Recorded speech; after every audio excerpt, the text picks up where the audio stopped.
अस्सलाम वालेकुम बच्चों, आज का हमारा जो डिस्कशन का टॉपिक है वो है the development of the respiratory system. इसमें हम नोज़ की डेवलपमेंट, नेज़ल कैविटी की, पैरानेज़ल साइनसेस की, लोअर रेस्पिरेटरी ट्रैक्ट जिसमें लैरिंक्स, ट्रैकिया, ब्रोंकाई और लंग्स हैं। उसके अलावा डायफ्राम की डेवलपमेंट पढ़ेंगे और उनकी क्लिनिकल रेलेवेंस को डिस्कस करेंगे। सबसे पहले नोज़ की development 28 day of gestational life में फेस पे, जहाँ मतलब जिस रीजन पर फेस डेवलप होना वहाँ पर 5 स्वेलिंग्स अपीयर होती हैं। 2 पेयर्ड होती हैं और एक अनपेयर्ड। जो पेयर्ड है उसमें मैक्सिलरी और मैंडिबुलर प्रोसेसेस होते हैं। जो अनपेयर्ड है वो फ्रंटोनेजल प्रोमिनेंस या फ्रंटोनेजल प्रोसेस होता है। आप यहाँ देख सकते हैं ये जो रीजन है ये फ्रंटोनेजल प्रोमिनेंस है जो कि अनपेयर्ड होती है, और उसके अलावा पेयर्ड मैक्सिलरी और मैंडिबुलर प्रोसेस है जो कि ये हैं। ये मैक्सिलरी प्रोसेसेस ये भी और ये भी, ठीक है। अब 5th वीक ऑफ लाइफ में नेजल प्लेकोड्स बनते हैं। नेजल प्लेकोड्स उन स्ट्रक्चर को कहा जाता है जिन्होंने बाद में नेजल डिस्क या नेजल प्लेट्स बनानी है, ठीक है। और ये कैसे बनता है कि जो फ्रंटो नेजल प्रोमिनेंस या प्रोसेस होता है वहां पर एक्टोडर्म की थिकनिंग होती है। ये देख सकते हैं आप यहाँ पर, ये थिकनिंग है एक्टोडर्म की जिसको नेजल प्लेकोड कहते हैं। 6th वीक में जो एक्टोडर्म है नेजल प्लेकोड्स पर वो इन साइड पर फोल्ड होती है और इसकी वजह से एक ओवल पिट बनती है, जिसमें ये होता है कि जो प्लेकोड का एज है वो रेज हो जाता है और उसको 2 प्रोसेसेस में फिर डिवाइड कर देता है। इसको मीडियल और लेटरल नेजल प्रोसेस कहते हैं, ठीक है। आप यहाँ पर देख सकते हैं कि ये नेक्स्ट पिक्चर है इससे, ठीक है। यही जो यहाँ पर पिट्स बनी थी, प्लेकोड्स बने थे, इन्हीं में एक्टोडर्म की इन फोल्डिंग से ये रेज्ड एजेस बने। इसकी जो मीडियल साइड है वो मीडियल नेजल प्रोसेस है और बाहर की साइड लेटरल नेजल प्रोसेस है। अब नेक्स्ट 2 वीक्स में यानी कि 7th और 8th वीक में ये जो मैक्सिलरी प्रोमिनेंसेस हैं वो साइज में इंक्रीज होती जाती हैं और उनकी ग्रोथ की वजह से जो मीडियन नेजल प्रोमिनेंसेस हैं वो मिड लाइन की तरफ करीब आती जाती हैं। सब्सिक्वेंटली जो दरमियान में स्पेस होती है, एक लेफ्ट होता है, वो ख़त्म हो जाता है और दोनों फ्यूज़ हो जाती हैं। अब यहाँ देख सकते हैं एक दफ़ा दोबारा कि ये नेजल प्लेकोड्स थे, ठीक है। फिर इसमें एक्टोडर्मल इन फोल्डिंग या इन ग्रोथ की वजह से नेजल पिट बनी है जो कि एक ओवल स्ट्रक्चर था, और जो बाहर की फोल्डिंग है उसमें मीडियल साइड वाली को मीडियल नेजल प्रोसेस कहा है और बाहर को lateral nasal process. Next step में क्या होता है कि जैसे जैसे ये मैक्सिलरी प्रोमिनेंस ग्रो करती जाती है, यानी कि जो रेड से यहाँ डिनोट की हुई है, इसके ग्रो करने से जो सेंटर में मीडियल नेजल प्रोमिनेंस थी, मीडियल, ठीक है, मीडियल नेजल प्रोमिनेंसेस थी, वो दोनों कंबाइन होकर एक ही प्रोमिनेंस रह जाती है। इसको मीडियल नेजल प्रोमिनेंस कहते हैं, मीडियन, ठीक है। और अल्टीमेटली ये पिक्चर बनती है, ठीक है। इसमें ब्लू से जो डिनोट किया हुआ वो लेटरल नेजल प्रोमिनेंसेस हैं और येलो से एक ही मीडियल नेजल प्रोमिनेंस है। इस पिक्चर में देख सकते हैं सारा स्टेप वाइज प्लेकोड्स का बनना, पिट्स का बनना, पिट्स का फ्यूज होना और अल्टीमेटली फ्यूज्ड पिक्चर बनना। नोज जो है वो 5 फेशियल प्रोमिनेंसेस से बनती है। जो फ्रंटल प्रोमिनेंस है वो नोज का ब्रिज और नेजल सेप्टम बनाता है जो राइट और लेफ्ट नॉस्ट्रिल नेजल कैविटीज को सेपरेट करता है। जो मर्ज्ड मीडियल नेजल प्रोमिनेंस होती है वो नोज की क्रेस्ट और टिप बनाती है, ठीक है। लेटरल नेजल प्रोमिनेंसेस नोज की साइड्स या एला बनाते हैं और ओल्फैक्टरी पिट जो है वो नॉस्ट्रिल बनाती है और उसके बाद डीप जाकर वेस्टिब्यूल बनाती है। 6th वीक में जो नेजल पिट है वो इतना डीप हो जाती है सराउंडिंग नेजल प्रोमिनेंसेस की ग्रोथ की वजह से और अपनी पेनिट्रेशन की वजह से कि वो 2 सेपरेट कैविटीज बनाती है, ठीक है। अब क्या होता है, जो ओरोनेजल मेम्ब्रेन होती है यानी कि जिस स्ट्रक्चर ने नोज का फ्लोर बनाना है, वो इन पिट्स को प्रिमिटिव ओरल कैविटी से सेपरेट करता है फोरामिना बनाकर, जिनको जिनको प्रिमिटिव कॉर्ना कहते हैं, ठीक है। यानी कि जो नेजल एग्जिट का रास्ता है पीछे फेरिंग्स में, और ये कोना जो है ये मिड लाइन में होते हैं और प्राइमरी पैलेट के पीछे लाई करते हैं। जैसे कि एडल्ट में होता है कि पैलेट से ऊपर आप देखें तो वहां पर नेजोफेरिंक्स वाला एरिया होता है। अब जब सेकेंडरी पैलेट बनता है और प्रिमिटिव नेजल चैम्बर बनते हैं तो ये डेफिनेटिव कोना बनते हैं वहां पर जहां पर नेजल कैविटी और नेजोफेरिंक्स की जंक्शन है। आप यहाँ पे देख सकते हैं, ये देखिए कि ये नेजल चैम्बर डेवलप हो रहे हैं जहाँ पर यहाँ पर पहले जो ओपनिंग है उसको उन्होंने प्रिमिटिव कॉर्ना कहा है, और यहाँ पर ब्लू कलर से शो किया प्राइमरी पैलेट डेवलप हो रहा है। फिर जैसे जैसे सेकेंडरी पैलेट डेवलप होता है, जो रेड से यहाँ शो किया हुआ है, इसके बाद कॉर्ना जो है वो अपनी प्रॉपर पोजीशन ले लेते हैं, यानी कि बैक ऑफ नोज पे। ये डेफिनेटिव कॉर्ना है, ठीक है। यहाँ पर देख सकते हैं, सॉरी कॉन्कास है, ये डेफिनेटिव कॉर्ना है जो नेजल कैविटी की ओपनिंग है इनटू द नेजल फेरिंग्स। अब 40 वीक्स गेस्टेशन पर तकरीबन 2 हॉरिजॉन्टल ग्रूव बनते हैं मीजेनकाइम पे, जिनकी प्रोलिफरेशन जो है, जिनकी प्रोलिफरेशन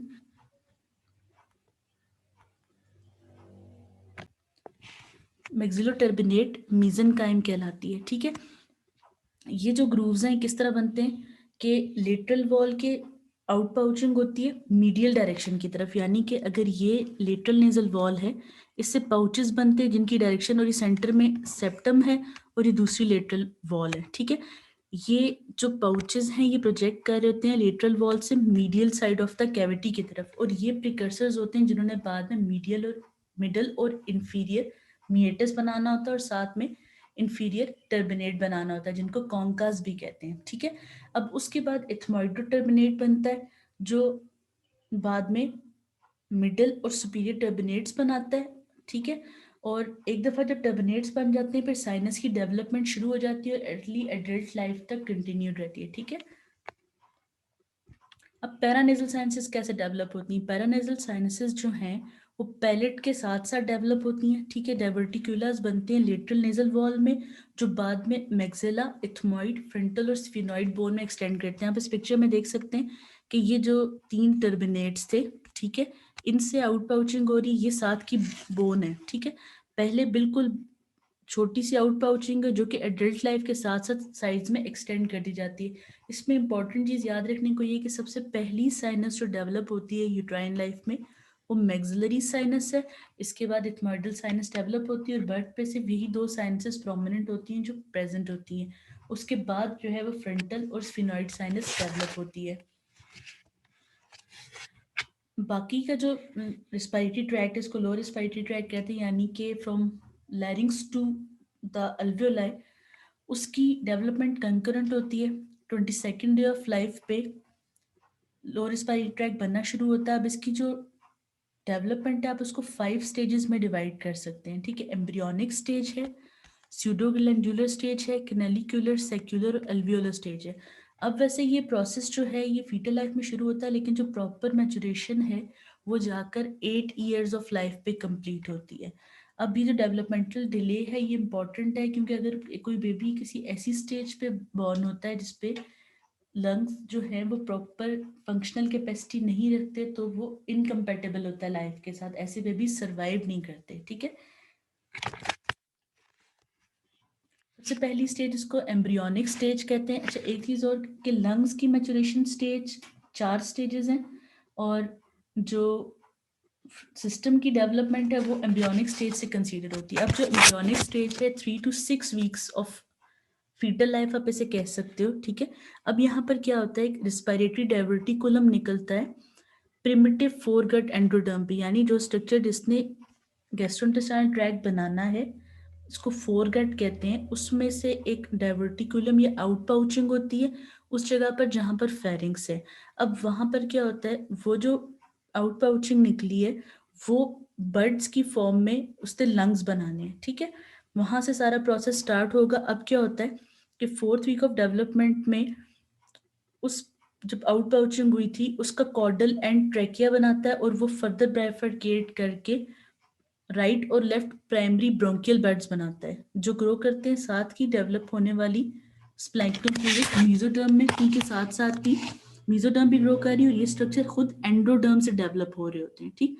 अब जिस टाइम प्राइमरी ब्रोंकियल बर्ड्स बनना शुरू होते हैं वहां से सारा प्रोसेस जो है शुरू होता है लंग्स के इंटरनल स्ट्रक्चर की ग्रोथ का। 5th वीक के एंड पर जो प्राइमरी ब्रोंकियल बर्ड्स हैं वो डिवाइड होते हैं सेकेंडरी ब्रोंकियल बर्ड्स में, और आपको पता है कि जैसे एडल्ट लंग का स्ट्रक्चर है तो लेफ्ट साइड पर 2 लोब्स हैं, राइट साइड पर 3 लोब्स हैं, तो ये सेकेंडरी ब्रोंकियल बर्ड भी उसी तरह डिवाइड होते हैं, 2 लेफ्ट साइड पर बनते हैं और राइट साइड पर 3, जिन्होंने बाद में लंग्स की फ्यूचर लोब्स बनानी, ठीक है। अब फाइनल राउंड ब्रांचिंग जो है वो 6th वीक ऑफ डेवलपमेंट में होती है, जिसमें सेकेंडरी ब्रोंकियल बड जो है वो टर्शियरी ब्रोंकियल बड्स बनाते हैं और उन्होंने अल्टीमेटली ब्रोंकोपल्मोनरी सेगमेंट बनाना है मैच्योर लंग का, ठीक है। ब्रोंकोपल्मोनरी सेगमेंट क्या होता है? एक मैच्योर लंग का इंडिपेंडेंट स्ट्रक्चरल और फंक्शनल यूनिट होता है। अब जो पेराइटल और विसरल प्लूरा लंग्स की वो कैसे बनती हैं? सोमैटोप्लूरिक और स्प्लैंक्नोप्लूरिक लेयर्स ऑफ मीजोडर्म से, ठीक है।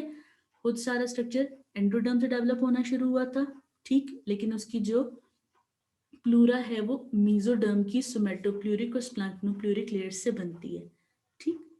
उसके बाद ये एक्सटेंड करके सेप्टम ट्रांसवर्सम के साथ कोऑर्डिनेट करती है, उसके साथ कनेक्ट हो जाती है, जिसने फ्यूचर में डायफ्राम बनाना है, ठीक। अब जब एम्ब्रियोनिक स्टेज यानी 3 to 6 वीक ऑफ लाइफ तकरीबन एंड होता है, तो उस टाइम लैरिक्स, ट्रेकिया, लंग्स के प्राइमोर्डिया, लंग्स की लोब और ब्रोंकोपल्मोनरी सेगमेंट बन चुके होते हैं। आप इस पिक्चर में देख सकते हैं, ये जो पीछे पिंक कलर से शो किया हुआ है, ये फेरिंग्स थी, या कह लें कि वो हिस्सा था जो फोर गट है, ठीक है। उसके आगे ये ब्लू कलर से आउट पाउचिंग निकली, जिसको लैरिंगोट्रेकियल ट्यूब कहा, और साथ में पर्पल से शो किया स्प्लैंक्निक मीजोडर्म, जिसने बाद में प्लूरा बनाने, ठीक है। उसके बाद इस पाउचिंग से फर्दर दो बर्ड बने, जिसको ट्रेकियल बर्ड्स कहते हैं। ट्रेकियल बर्ड इलोंगेट हुए, और हर ट्रेकियल बर्ड के आगे जो है, ठीक है, जो ऊपर बर्ड्स हैं ये ट्रैकिया से ही ग्रो कर रहे हैं, ठीक है। ऊपर वाली टिप इसका प्रॉपर ट्रैकिया बनाएगा, लेकिन जो बर्ड्स ग्रो कर रहे हैं वो डिफ्रेंशिएट होकर ब्रोंकियल बर्ड बनाएंगे, ठीक है। ब्रोंकियल बर्ड जो है वो फिर उनकी बाइफर्केशंस होती है, और लेफ्ट साइड पर दो और राइट साइड पर तीन होती है, जिन्होंने फ्यूचर में लंग की लोब्स बनानी है। अच्छा, अब वैसे लंग्स की डेवलपमेंट में ये है कि लोअर रिस्पिरेटरी ट्रैक को एज अ होल पढ़ा जाता है, लेकिन क्योंकि लैरिंग्स भी साथ साथ डेवलप हो रहा होता है, जैसे जैसे लंग्स डेवलप हो रहे होते हैं, तो हम लैरिंग्स को यहाँ पर सेपरेटली डिस्कस करेंगे। अब जो हमने लैरिंगोट्रैकियल डाइवर्टिकुलम की बात की थी, जो फोरगट से निकला था, इसने लैरिंजियल ओरिफिस या ओपनिंग बनानी है, यानी कि जो फोरगट थी, ठीक है, उसके आगे से जो आउट पाउचिंग जिधर से शुरू हुई थी ना, तो ये जो पॉइंट है ना ओपनिंग का, इसने लैरिंजियल ओरिफिस या लैरिंग्स की ओपनिंग बनानी है, ठीक है। अब जो एपिथेलियम और ग्लैंड्स है वो एंडोडर्म से बनेंगे। जो लैरिंजियल मसल्स और उसकी कार्टिलेजेस हैं एपिग्लॉटिस के अलावा, वो सारी किससे बनती हैं? मीजोडर्म से बनती हैं, और फेरेंजियल आर्चेस से, ठीक है। फेरेंजियल आर्चेस फेस की डेवलपमेंट में रोल प्ले करते हैं, ज्यादा डिटेल में डिस्कस नहीं करेंगे। मीजनकाइमल आर्चेस होती हैं, यानी कि समझिए कि मीजनकाइमल मैसेज होते हैं, 6 मैसेज, जिनसे फेस डेवलप होता है, नेक के स्ट्रक्चर्स डेवलप होते हैं। उनमें जो फोर्थ और सिक्स्थ वाली होती है ना, उससे लैरिंग्स की कार्टिलेज जो मसल्स डेवलप होते हैं, एक्सेप्ट एपिग्लॉटिस। एपिग्लॉटिस जो है वो हाइपोफ्रेंजियल एमिनेंस स्ट्रक्चर उससे डेवलप होता है, ठीक है। एपिग्लॉटिस ये किसे डेवलप होता है? जो फ्लोर ऑफ फेरिंग्स में मीजोडर्म है, हाइपोफ्रेंजियल एमिनेंस, उससे, ठीक। लैरिंग्स की एपिग्लॉटिस की जो ग्रोथ है वो फर्स्ट ईयर ऑफ लाइफ में ज़्यादा प्रोमिनेंट होती है, और थर्ड ईयर ऑफ लाइफ में ही एपिग्लॉटिस अपनी एडल्ट फॉर्म को रीच कर लेता है, जबकि जो बाकी रिस्पिरेटरी सिस्टम है वो मेच्योर होने तक जो है ना 8 ईयर्स ऑफ लाइफ में जाकर मेच्योर होता है। आप इस पिक्चर में देख सकते हैं, यहाँ पर देखिए कि ये जो 2, 3, 4 लेबल्ड हैं, ये मीजेनकाइम के मैसेज है, जिनको फेरेंजियल आर्चेस कहते हैं। यहाँ देखिए कि एक छोटा सा ग्रूव अपीयर हुआ, जिसको लैरिंगोट्रेकियल ग्रूव का है, इसकी यहाँ पे आउट पाउचिंग हो रही है, ठीक है। यही बाद में फिर लैरिंजियल इनलेट कराएगा, कहलाएगा, ठीक है। इसके साथ देखिए एरिटेनॉइड कार्टिलेज डेवलप हो रही है, साथ ही ऊपर जहाँ पर फेरिंग्स होनी चाहिए थी वहीं पे हाइपोफेरेंजियल एमिनेंस से एपिग्लॉटिस बना है, और उसके बाद लैरिंजियल कार्टिलेज डेवलप होना शुरू हुई है। अच्छा, उसके बाद एक चीज इसमें इम्पॉर्टेंट है कि जो लैरिंजियल एपिथेलियम है वो इतना रैपिड प्रोलिफरेट करती है कि जो लैरिंग्स का ल्यूमेन होता है या सेंट्रल पोर्शन होता है कैनाल का, वो ऑक्लूड हो जाता है। उसके बाद 10th वीक ऑफ लाइफ में रीकैनालाइजेशन होती है, ठीक है, दोबारा कैनाल बनती है, और laryngeal ventricles, vocal folds, vestibular folds, ये सब रीकैनालाइजेशन के दौरान बनते हैं, ठीक है। एक दफा ल्यूमेन ऑक्लूड हो जाता है, फिर दोबारा बनता है। जब दूसरी बार ल्यूमेन बनता है यानी कि ओपनिंग बनती है, तो उस टाइम जो इंटरनल स्ट्रक्चर है सारा, जिसमें वोकल कॉर्ड्स भी शामिल है, वो तब बनता है। ट्रैकिया कैसे डेवलप होता है? जो एंडोडर्मल लाइनिंग थी लैरिंगोट्रैकियल ट्यूब की, लैरिंग्स से नीचे, ठीक है, यानी कि जो पूरा बर्ड बना था उसमें ऊपर वाला हिस्सा तो लैरिंग्स था ना, जो निचला पोर्शन था वहां से ट्रैकिया डेवलप होना शुरू होना है, ठीक है, डिस्टल टू लैरिंग्स। और अब ये डिफरेंशिएट करेगा एपिथेलियम और ट्रैकिया के ग्लैंड्स बनाएगा और पल्मोनरी एपिथेलियम भी। जो कार्टिलेज है, कनेक्टिव टिश्यू है और मसल्स हैं वो फिर मीजोडर्म से बने थे जैसे लैरिंग्स के बने हैं। आप यहाँ देख सकते हैं कि ये गट से बाहर आउट पाउचिंग है, ठीक है, ऊपर लैरिंग्स थी और लैरिंग्स के पीछे फेरिंग्स थी। यहाँ पे डिस्टल पोर्शन की बात हो रही है आउट पाउचिंग के, तो पीछे इसोफेगस है, आगे ट्रैकिया है, ठीक है। इस ट्रैकिया के अंदर एंडोडर्मल लाइनिंग है और इसकी जो कार्टिलेजेस हैं, मसल्स हैं, वो सारे फिर मीजोडर्म से डेवलप होंगे जो कंकरेंटली डेवलप कर रही है, ठीक है। तो आप देख सकते हैं डिस्टल पोर्शन फिर लंग बर्ड्स बनाएगा, जिसको जो कि जो प्रिमिटिव लेयर कौन सी है, एंडोडर्म। यहाँ पर देख सकते हैं कि ये सेंटर में एंडोडर्म है जो येलो कलर से शो की हुई है और बाहर स्प्लांक्निक मीजोडर्म है जिसके अंदर ये ग्रो कर रहा है। अभी ट्रैकिया का ल्यूमेन है, ठीक है। उसके बाद आप देख सकते हैं कि सारा स्मूथ मसल कनेक्टिव टिश्यू जो कार्टिलेज है ये स्प्लैंक्टिक मेसोडर्म से बनी है, लेकिन जो इंटरनल ग्लैंड्स हैं स्क्रीटरी वो सारे एंडोडर्म से डेवलप हो रही। फाइनल एडल्ट ट्रैकिया का हिस्टोलॉजिकल सेक्शन है। वापस आ जाते हैं जनरली लो रेस्पिरेटरी ट्रैक की डेवलपमेंट में, जिसमें ज़्यादा प्रोमिनेंटली हम लंग्स की डेवलपमेंट को डिस्कस करते हैं। उसमें जो सेकंड स्टेज है यानी कि एम्ब्रियोनिक के बाद उसको स्यूडो ग्लैंडुलर स्टेज कहते हैं। स्यूडो का मतलब होता है फॉल्स, इसलिए क्योंकि इस स्टेज में जो डेवलपिंग स्ट्रक्चर है लंग्स का वो ऐसे शो होगा जैसे कि एक्सोक्राइन ग्लैंड्स होते हैं। इस वजह से इसको स्यूडो ग्लैंडुलर स्टेज कहा जाता है, जबकि होते वो ग्लैंड्स नहीं है लेकिन उनकी पिक्चर होती है, ठीक है। अब ये स्टेज प्राइमरी रिस्पॉन्सिबल है कि ये ब्रोंकियल ट्री को जनरेट करे। इससे पहले तक सेगमेंट्स बन चुके थे लेकिन जो प्रॉपर ब्रोंकियल ट्री है, ब्रांचिंग है, वो इस स्टेज में बनेगी, ठीक है। अब क्या होता है कि जो क्यूबॉइडल एपिथेलियम है लंग्स में ग्रोथ के दौरान उसकी वजह से एक्सोक्राइन ग्लैंड जैसी पिक्चर आती है, इसलिए स्टेज का नाम ये रखा गया। अब इस स्टेज में जो टर्शरी बर्ड्स जो कि एम्ब्रियोनिक स्टेज में डेवलप हुए थे अब उनमें एक्सटेंसिव ब्रांचेस होंगी और वो 20 जनरेशंस बनाएंगे फर्दर ब्रोंकाई की। को पता है कि ब्रोंकाई का स्ट्रक्चर क्या होता है कि बडिंग स्ट्रक्चर है, एक से दो, दो से फिर चार, इस तरह के ब्रांचिंग। तो यानी जहां हम टर्शरी ब्रोंकाई तक पहुंचे थे उससे आगे जो 20 जनरेशंस हैं रिस्पिरेटरी ट्री की ब्रोंकियल बर्ड्स वो बनाएंगे इस स्टेज में, ठीक है। अब साथ साथ रिस्पिरेटरी एपिथेलियम की डिफरेंशिएशन शुरू हो जाती है प्रॉक्सिमल एयरवेज में। डिस्टल एयरवेज में बडिंग स्टार्ट है, प्रॉक्सिमल एयरवेज में रिस्पिरेटरी एपिथेलियम की डिफरेंशिएशन स्टार्ट है। तो सीलिया वहां पर डेवलप होना शुरू हो जाएंगे और एपिथेलियम वहां कौन सी होती है, कलमनर एपिथेलियम। जो स्प्लैंक्नोप्लूरिक मेसोडर्म है वो डिफरेंशिएट होकर साथ साथ वेस्कुलेचर भी डेवलप करना शुरू कर देती हैं। इंट्रापल्मोनरी आर्टरीज बनती हैं, ठीक है, जिनका जिनकी पिक्चर बिल्कुल वैसी होती है जैसे ब्रोंकाई डिफरेंशिएट कर रहे होते हैं, ठीक है। अब इस स्टेज के एंड पे रिस्पिरेटरी ट्री टर्मिनल ब्रोंक्यूल्स के लेवल तक डेवलप हो चुका होता है और साथ ही साथ आर्टीरियल सिस्टम, कार्टिलेज और स्मूथ मसल भी डेवलप हो चुका होता है। लेकिन अभी सिर्फ टर्मिनल ब्रोंक्यूल्स बने, रिस्पिरेटरी ब्रोंक्यूल्स नहीं बने होते। इसलिए अगर इस स्टेज पे इन्फेंट की बर्थ होती है तो वो गैस एक्सचेंज नहीं कर सकता और सरवाइव नहीं कर सकता, यानी कि इस स्टेज पर लाइफ वाइबल नहीं होती। इस पिक्चर में आप देख सकते हैं स्यूडोग्लैंडुलर स्टेज के एंड पर टर्मिनल ब्रोंक्यूल तक बन चुका है, ठीक है, लेकिन उससे आगे जो गैशियस एक्सचेंज वाला पोर्शन है वो अभी डेवलप नहीं हुआ। नेक्स्ट स्टेज को कैनेलिकुलर स्टेज कहते हैं जिसमें 16 to 25 वीक्स ऑफ लाइफ आता है। अब ये वो स्टेज है जिसमें रिस्पिरेटरी यूनिट्स डेवलप होंगे, ठीक है। अब क्या है कि जो टर्मिनल ब्रोंक्यूल्स जो बने थे स्यूडोग्लैंडुलर स्टेज में उनकी फर्दर ब्रांचेस होनी है जिससे हर एक रिस्पिरेटरी ब्रोंक्यूल से 3 to 6 एल्वियोलर डक्ट्स बनती हैं। साथ ही साथ एंजियोजेनेसिस भी चल रही होती है जिसकी वजह से एक डेंस कैपिलरी नेटवर्क बनता है जिसने बाद में ब्लड एयर बैरियर बनाना है जो कि गैशियस एक्सचेंज का प्रिमिटिव स्ट्रक्चर है, ठीक है।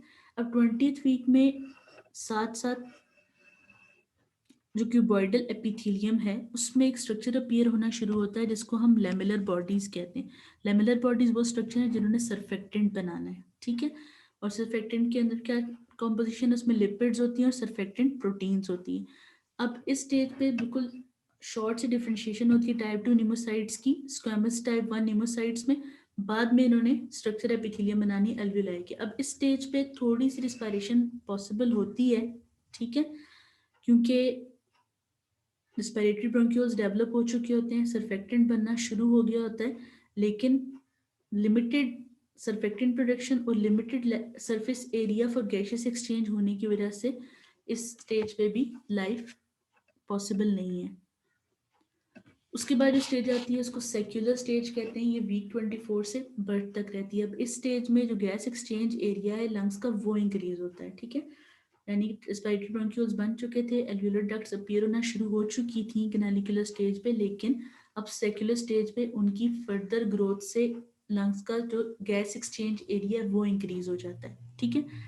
अब टर्मिनल एयरवेज की ग्रोथ की वजह से जो कि खुद एंडोडर्मल स्ट्रक्चर है, जो सराउंडिंग मीजोडर्मल टिश्यू है वो कम हो जाता है, ठीक है, और इनलार्ज एयर स्पेसेस बनती हैं जिनको हम सैक्यूल्स कहते हैं।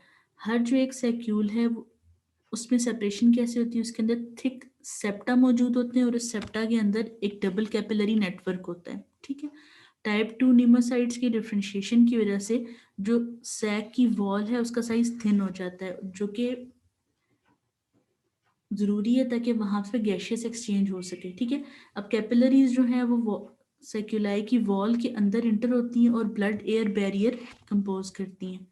पल्मोनरी सर्फेक्टेंट की प्रोटेक्शन एक इंपॉर्टेंट एमसीक्यू पॉइंट है, वो वीक 24 पे शुरू होती है, लेकिन एडिकेट अमाउंट जो 32 वीक ऑफ लाइफ तक नहीं बनती, इसलिए जो 32 वीक्स के बाद बच्चे पैदा होते हैं उनमें चांसेस ऑफ सर्वाइवल ज़्यादा होते हैं as compared to those born at 24 weeks.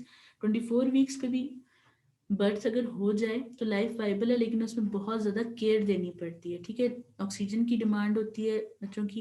इस चीज़ को ओवरकम करने के लिए ये किया जाता है कि अगर किसी फीमेल की प्री मैच्योर डिलीवरी होनी हो तो उसको स्टेरॉइड दिया जाता है, ठीक है, डेक्सामेथासोन देते हैं, क्योंकि स्टेरॉइड जो है वो लंग्स की मैच्योरेशन में बहुत इंपॉर्टेंट रोल प्ले करता है। तो अगर प्री मैच्योर डिलीवरी से पहले फीमेल को स्टेरॉइड मिल चुका हो तो उस इन्फांट के सर्वाइवल चांसेस बढ़ जाते हैं, क्योंकि उसके लंग्स जल्दी मैच्योर हो जाते हैं, ठीक है। तकरीबन 48 आवर्स प्रायरली देना ज़रूरी है। यहाँ आप देख सकते हैं कि ये टाइप 2 एल्वियोलर सेल्स हैं जिन्होंने सर्फेक्टेंट बनाना है। फाइन, देन अल्वियोलर स्टेज है, ये 36 वीक्स से लेकर 8 ईयर्स तक, यानी ये स्टेज सेक्युलर स्टेज के साथ ओवरलैप करती है और बिफोर बर्थ शुरू होती है लेकिन कंप्लीट 8 ईयर्स ऑफ लाइफ पे होती है, ठीक है। अब बर्थ से पहले जो इमेच्योर एल्वियोलाई थे वो जो सेक्युलाई होते हैं उनसे बल्ज आउट होते हैं और प्राइमरी सेप्टा को इन्वेड करते हैं। जैसे जैसे सेक्युलाई साइज में इंक्रीज होना शुरू होते हैं तो सेकेंडरी सेप्टा बनते हैं, ठीक है। उसके बाद तकरीबन थर्ड ईयर ऑफ लाइफ तक प्राइमरी सेप्टा के सेप्टेशन से सेकेंडरी सेप्टा बनते रहते हैं, जिस वजह से सेक्युलाई जो है वो अल्वियोलाई में चेंज होते हैं, ठीक है। अब ब्लड और एयर का बैरियर छोटा करने के लिए जो डबल कैपिलरी नेटवर्क है वो सिंगल कैपिलरी नेटवर्क में टर्न होता है और हर एक नेटवर्क जो है वो 2 अल्वियोलाई के साथ एसोसिएटेड होता है, ठीक है। थर्ड ईयर ऑफ लाइफ में लंग्स इनलार्ज होने की जो प्राइमरी रीजन होती है वो increase in number of alveoli होता है, लेकिन थर्ड ईयर ऑफ लाइफ के बाद नंबर और साइज ऑफ एल्वियोलाई दोनों इंक्रीज होते हैं अंटिल 8 ईयर्स ऑफ लाइफ पे, जिस टाइम पर जाकर लंग्स जो है वो अपनी मेच्योर शक्ल में आ जाते हैं, ठीक है। आप ये देख सकते हैं कैसे क्यूबॉइडल एपिथेलियम की ग्रोथ के साथ ब्लड कैपिलरीज भी डिवाइड होना शुरू हो गई और बाद में टर्मिनल सैक बनने के साथ एक थिन स्क्वेमस एपिथेलियम के साथ कैपिलरीज एसोसिएटेड होती हैं जो कि गैशियस एक्सचेंज के लिए रिस्पॉन्सिबल हैं। इस पिक्चर में एक दफ़ा आप दोबारा देख सकते हैं कि स्यूडोग्लैंडुलर स्टेज में 6 to 16 वीक्स, डिफरेंट बुक्स में डिफरेंट लिखा है, स्टेजेस में कहीं पे 6 to 15 वीक्स है, ठीक है। टर्मिनल ब्रोंक्यूल बनता है, नैनिकुलर स्टेज में ब्रोंक्यूल से सैक्यूल्स बनते हैं, फिर टर्मिनल सैक्यूलर पीरियड में आकर फर्दर ब्रांचिंग होती है टर्मिनल सैक्यूल्स के, अल्वियोलर पीरियड में आकर अल्वियोलाई बनते हैं जहां पर गैशियस एक्सचेंज होनी है।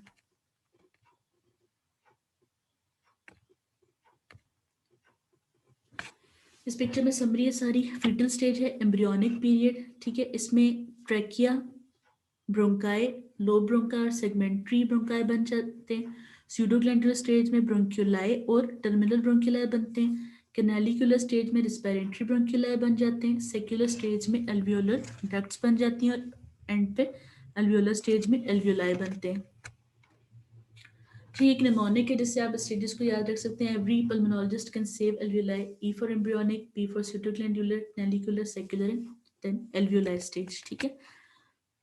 नॉर्मल लंग डेवलपमेंट के लिए कौन से फैक्टर्स इंपॉर्टेंट है? इंपॉर्टेंट फैक्टर है कि थोरेसिक स्पेस इनफ होना ताकि लंग ग्रो कर सके, ठीक है।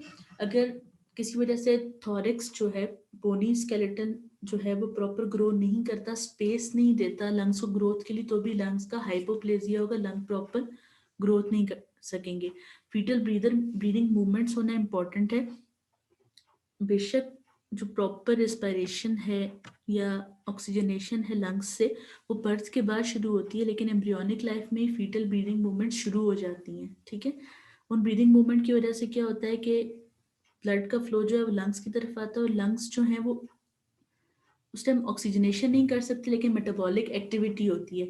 इसी वजह से हार्ट से लंग्स से ब्लड बाईपास कर दिया जाता है, ताकि अगर लंग्स भी उसको कंज्यूम करेंगे तो ऑक्सीजन यूज कर लेंगे। तो इस वजह से फीटल ब्रीदिंग मूवमेंट्स होना इम्पॉर्टेंट है, ताकि वो एडल्ट लाइफ के लिए एक प्रिकर्सर बना सकें कि ब्लड ने एडल्ट लाइफ में इस तरह फ्लो करना है और लंग्स ने ऑक्सीजनेशन करनी है। क्योंकि एम्ब्रियोनिक लाइफ का एक असूल है कि जो स्ट्रक्चर नॉन फंक्शनल होता है वो डिसॉल्व हो जाता है, इसलिए फीटल ब्रीदिंग मूवमेंट्स प्रेजेंट होती है, बेशक लंग्स ऑक्सीजनेट नहीं कर रहे होते।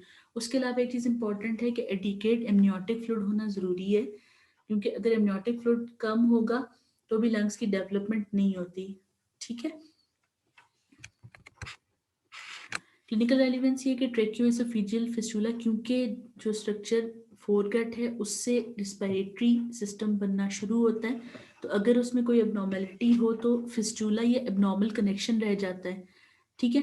अब यहाँ आप जैसा देख सकते हैं कि अगर ईसोफेगस का लोअर पार्ट ग्रो ना कर सके तो ट्रैकिया के साथ ही ईसोफेगस होती है, जिसको ट्रेकियोसेफेजियल फिस्टुला कहते हैं। इसकी डिफरेंट फॉर्म्स हैं जो आपके सामने पिक्चर में है, ठीक है। जैसे ट्रेकिया और इसोफेगस का यूनियन यहाँ पर, या फिर इसोफेगस खुद आकर ट्रेकिया में एम्प्टी करे, तो ये सब फिस्टुलाज अगर फॉरेन करेक्शन ना की जाए तो ये लाइफ के साथ फिजिबल नहीं होते। ऐसे बच्चों को रिकरेंट निमोनियाज होते हैं, क्योंकि जो भी वो डाइट लेते हैं वो लंग्स में जा रही होती है, निमोनियाज की वजह से इनकी डेथ हो जाती है।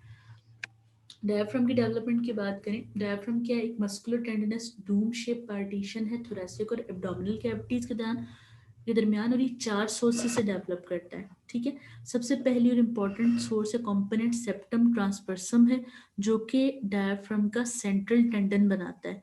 ये थिक मीजोडर्मल प्लेट की तरह अपीयर होता है पेरिकार्डियल कैविटी के एरिया में। आप यहाँ पर देख सकते हैं ये सेप्टम ट्रांसपर्सम है, ठीक है। ये जो सेप्टम है ये थोरेसिक और एब्डोमिनल कैविटी को पूरी तरह सेपरेट नहीं करता, ठीक है।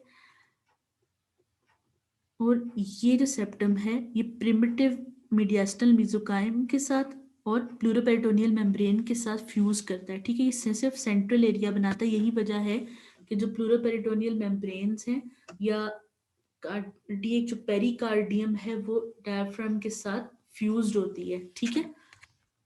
उसके बाद प्लूरोपेरिटोनियल मेम्ब्रेन्स हैं, ये डोर्सल मेसेंट्री ऑफ ईसोफेगस के साथ फ्यूज करती हैं, और जो सेप्टम ट्रांसवर्सम डेवलप कर रहा है उसके डोर्सल पार्ट के साथ, और फिर थोरेसिक और एब्डोमिनल कैविटीज की पार्टीशन बनाती हैं, और जो स्ट्रक्चर प्लूरोपेरिटोनियल मेम्ब्रेन और सेप्टम ट्रांसवर्सम की फ्यूजन से बनता है उसको हम प्रिमिटिव डायफ्राम कहते हैं, ठीक है।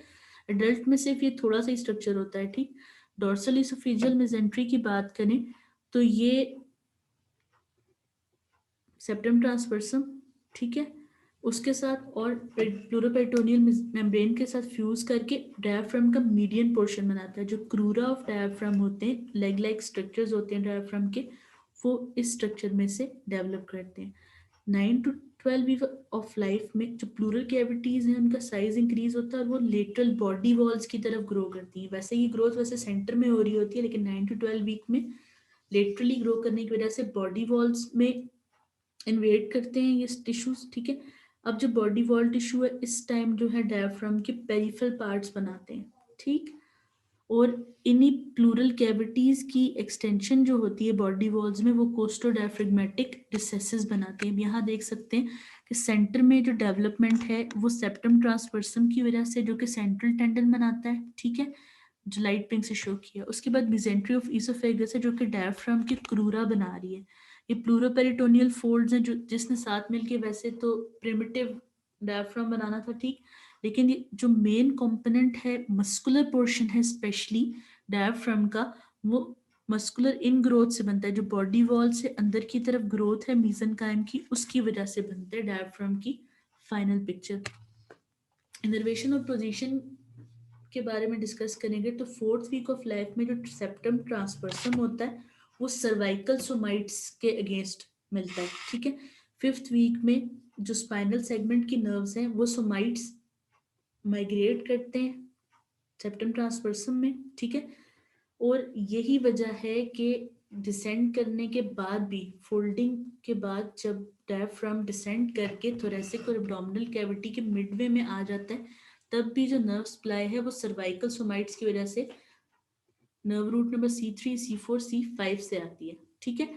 एट्थ वीक ऑफ लाइफ में, फीटल लाइफ में, जो डायफ्राम है वो फर्स्ट नंबर वर्टिब्रा के लेवल पे आ जाता है, लेकिन नर्व सप्लाई जो है वो अपनी सर्वाइकल रीजन से ही लेके आता है। यही वजह है कि ये जो फ्रेनिक नर्व्स होती हैं इनकी कंसीडरेट लेंथ होती है, काफी लॉन्ग होती हैं, क्योंकि नेक से लेकर लंबर रीजन तक डिसेंड कर रही होती है, ठीक। ये आप देख सकते हैं कि ये सर्वाइकल सोमाइट्स हैं, ठीक है, जिन्होंने बाद में सर्वाइकल नर्व्स बनानी है।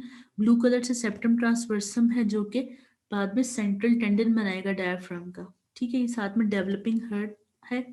आप यहाँ देख सकते हैं नेक्स्ट स्टेज में जब डायफ्राम डिसेंड कर रहा है, साथ साथ डेवलप हो रहा है, लेकिन ये अपनी नर्व सप्लाई जो है ये सर्वाइकल लेवल से ही लेकर आता है। इसलिए एडल्ट लेवल में बेशक जो डायफ्राम का पोस्टीरियर पोर्शन है वो L1 तक डिसेंड कर रहा होता है, फिर भी नर्व सप्लाई सर्वाइकल लेवल से ही रहती है, ठीक है। तो इससे क्लिनिकल सिनेरियोज होते हैं डिफरेंट के, जिसमें ये पूछा जाता है कि डायफ्राम बेशक लंबर लेवल पर है, लेकिन उसमें कोई भी एबनॉर्मेलिटी में सर्वाइकल लेवल पे पेन या शोल्डर पेन क्यों होता है, ठीक है। क्लिनिकल रेलेवेंस में डायफ्राम की कंजेनिटल मैलफॉर्मेशन है, जिसमें सबसे इंपॉर्टेंट कंजेनिटल डायफ्रेगमेटिक हर्निया है, ठीक है। हर्निया का मतलब होता है आउट पाउचिंग, किसी भी चीज का एक वॉल में से प्रोट्रूड करना। अब ये कॉमन मैलफॉर्मेशन है, कहाँ होता है, डायफ्राम के पोस्टीरियर लेटरल एस्पेक्ट पर, ठीक है। अब इस कंडीशन में क्या होता है कि अगर प्लूरोपेरिटोनियल मेम्ब्रेन प्रॉपर फ्यूज नहीं होती तो डायफ्राम में एक ओपनिंग रह जाती है, जिसकी वजह से जो एब्डोमेन के कंटेंट से यानी कि गट, वो थॉरिक्स में प्रोट्रूड करती है, ठीक है। इसकी वजह से जो हार्ट और मीडियास्टम है वो डिस्प्लेस हो जाते हैं, और जिस साइड पर ये प्रोट्रूजन होती है उस साइड का लंग प्रॉपरली डेवलप नहीं कर सकता। जैसे आप इस पिक्चर में देख सकते हैं कि लंग्स जो है वो प्रॉपर डेवलप नहीं कर सके। रीजन ये है कि थोरेसिक कैविटी की जो स्पेस है वो गट के कंटेंट्स ने ले ली है, ठीक है। जैसे लंग्स की डेवलपमेंट में पढ़ा था कि एक इम्पॉर्टेंट बात ये है कि थॉरिक्स में एडिकेट स्पेस होनी चाहिए लंग्स की ग्रोथ के लिए। तो अगर थॉरिक्स की स्पेस एब्डोमिनल कंटेंट्स ले लेंगे तो लंग को ग्रो करने की जगह नहीं मिलती। रिजल्ट क्या मिलता है, लंग्स का हाइपोप्लेजिया, ठीक है। इस पिक्चर में आप देख सकते हैं कैसे सारा बाउल जो है वो प्रेशर डाल रहा है लंग्स के ऊपर और मीडियास्टम को शिफ्ट कर रहा है।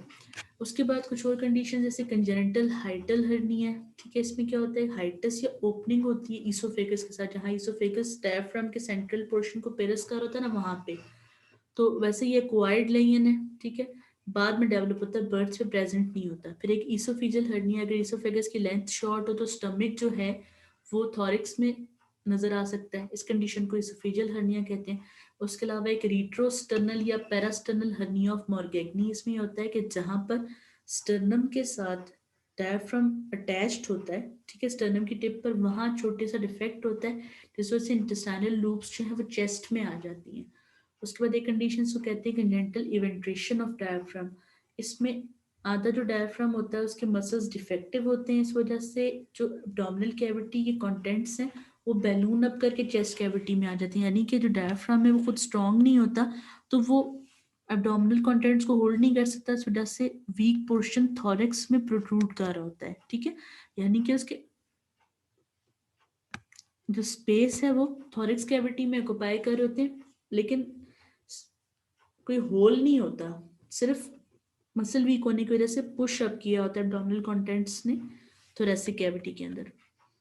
इस पिक्चर में आप देख सकते हैं ये हाइटल हर्निया कि यहाँ पर जो छोटी सी स्पेस थी उसमें से स्टमक का कुछ पोर्शन जो है वो थॉरिक्स में चला गया, ठीक है। और इस तरह अगर स्टमक अलग से प्रोट्रूड करता है तो उसको फिर पैराइसोफिजियल हाइटिस हर्निया कहते हैं। That's all.